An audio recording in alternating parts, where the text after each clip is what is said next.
تصور کیجئے ایک ایسے زمانے کا جب آسمان کو چھوتی عمارتیں آج کی ایجاد نہیں تھیں۔ آج سے ہزاروں سال پہلے عرب کے ریگستانوں میں ایک ایسی بستی آباد تھی جس کا نام ارم تھا۔ یہ کوئی عام شہر نہیں تھا، بلکہ دنیا کا ایک ایسا حسین معجزہ تھا جس کی مثال دنیا کی تاریخ دوبارہ پیش نہ کر سکی۔ قوم عاد کے لوگ، جن کے قد 10 سے 12 فیٹ تک بلند تھے، ان کی جسمانی قوت کا یہ عالم تھا کہ وہ بڑے بڑے پتھروں کو موم کی طرح تراش کر پہاڑوں کے درمیان اپنے محل بناتے تھے۔ ان کا غرور ان کی طاقت کے ساتھ بڑھتا گیا۔ انہوں نے کہا، ہے کوئی دنیا میں جو ہمارا مقابلہ کر سکے؟ ہم نے قدرت کو اپنا غلام بنا لیا ہے۔ ہم نے قدرت کو ہارا دیا ہے۔ یہ عمارت صادیوں تک خالی رہے گی۔ ان کی گلیوں میں سونا اور چاندی بکھرا رہتا تھا۔ ان کے کھیت ہر وقت سبز رہتے تھے، مگر اس دولت نے ان کے دلوں کو سخت کر دیا تھا۔ وہ بھول گئے تھے کہ یہ سب عطا کرنے والا رب ہے۔ وہ اپنے ہی ہاتھ سے بنائے گئے بتوں کے سامنے جھکنے لگے اور کمزوروں پر ظلم ان کا نشانہ بن گیا۔ جب گناہ اور غرور حد سے بڑھ گیا تو اللہ نے انہی کے درمیان سے ایک پاک باز شخص کو چنا، حضرت ہود علیہ السلام، جو انہیں مٹی کی اوقات یاد دلانے آئے تھے۔ اے میری قوم، اللہ سے ڈارو، وہی تمہارا خالق ہے۔ اے میری قوم، کیوں تم ہر اونچی جگہ پر ایک یادگار عمارت فضول بناتے ہو؟ کیا تم یہ سمجھتے ہو کہ تم ہمیشہ یہاں رہو گے؟ اس اللہ سے ڈرو جس نے تمہیں مویشی دیے، باغیچے دیے اور چشمے عطا کیے۔ میں تمہارے لیے ایک خوفناک دن کے عذاب سے ڈرتا ہوں۔ مگر تکبر کا نشہ ایسا تھا کہ قوم کے سرداروں نے ان کا مذاق اڑانا شروع کر دیا۔ اے ہود، تو ہمیں ڈراتا ہے، اپنے عذاب کو لے آ اگر تو سچا ہے۔ اے ہود، کیا تو ہمیں ڈراتا ہے؟ ہماری یہ عمارتیں، ہمارے یہ قلعے ہماری حفاظت کریں گے۔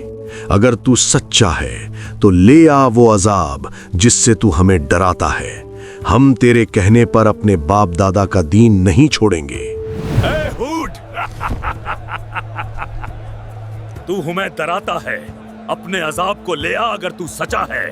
حضرت ہود علیہ السلام نے ہر دروازے پر دستک دی، ہر گھر میں پیغام پہنچایا، مگر سوائے چند غریب لوگوں کے کسی نے ان کی بات نہ مانی۔ ان کی محنت کے بدلے انہیں پتھر اور گالیاں ملیں۔ اللہ کا قانون ہے کہ وہ فوراً پکڑ نہیں کرتا، پہلے آزمائش آتی ہے۔ اچانک آسمان نے بارش روک لی۔ 1 مہینہ گزرا، لوگ سمجھے موسم کی تبدیلی ہے۔ 1 سال گزرا، کھیت سوکھنے لگے۔ 2 سال گزرے تو مویشی پیاس سے تڑپ کر مرنے لگے۔ یہ قوم عاد کے لیے امتحان تھا کہ شاید اب وہ اپنے خالق کی طرف پلٹ آئیں، مگر وہ لوگ اتنے ڈھیٹ تھے کہ انہوں نے اپنے بتوں سے بارش مانگی، مگر اللہ سے توبہ نہیں کی۔ اب بھی وقت ہے، توبہ کر لو، اس سے پہلے کہ عذاب حد سے بڑھ جائے۔ اے ہور، ہمارے بچے پیاس سے بلک رہے ہیں، ہماری فصلیں راکھ ہو گئی ہیں۔ کیا تیرا خدا اب بھی رحم نہیں کرے گا؟ اے مائی، معافی مانگ لو اپنے رب سے، وہ تم پر آسمان کے دروازے کھول دے گا، وہ تمہیں مزید طاقت عطا کرے گا۔ اب بھی دیر نہیں ہوئی۔ اے ہود، کیا واقعی ہمارا رب ہمیں معاف کر دے گا اگر ہم پالت آئیں؟ وہ غفور الرحیم ہے، بس ایک بار دل سے اسے پکار کر تو دیکھو۔ مگر ان کے سرداروں نے کہا کہ یہ صرف قدرتی آفت ہے، ہود کا خدا کچھ نہیں کر سکتا۔ انہوں نے اپنے دلوں کو پتھر سے زیادہ سخت کر لیا۔ ہود صرف ہمیں ڈرانا چاہتا ہے تاکہ ہم اپنی سلطنت اس کے حوالے کر دیں۔ 3 سال کی پیاس کے بعد ایک دن آسمان پر ایک گھنا سیاہ بادل نمودار ہوا۔ پورے شہر میں خوشی کی لہر دوڑ گئی۔ لوگ گھروں سے نکل آئے، ڈھول بجنے لگے، لوگ میدانوں میں ناچے کہ بارش آ رہی ہے۔ یہ بادل ہم پر بارش برسانے والا ہے۔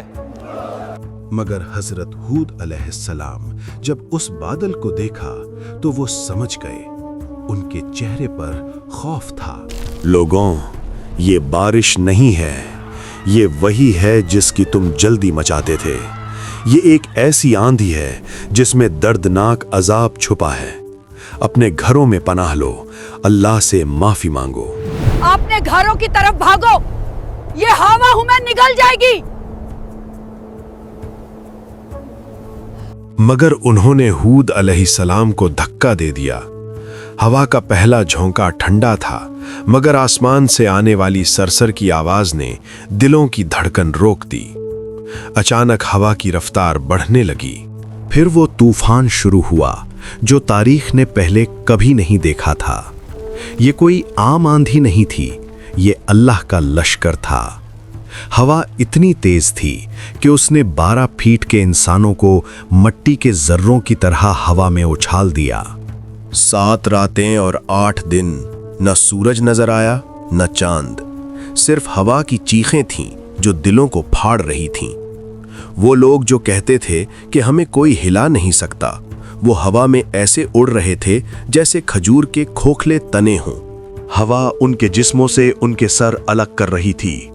ان کی عظیم عمارتیں مٹی کا ڈھیر بن گئیں۔ انہوں نے اپنے گھروں کے دروازے بند کیے، مگر ہوا دروازوں کو توڑ کر اندر گھس گئی اور انہیں بال پکڑ کر باہر کھینچ لائی۔ وہ قوم جو تکبر کرتی تھی، وہ مٹی اور ہوا کے درمیان پس کر رہ گئی۔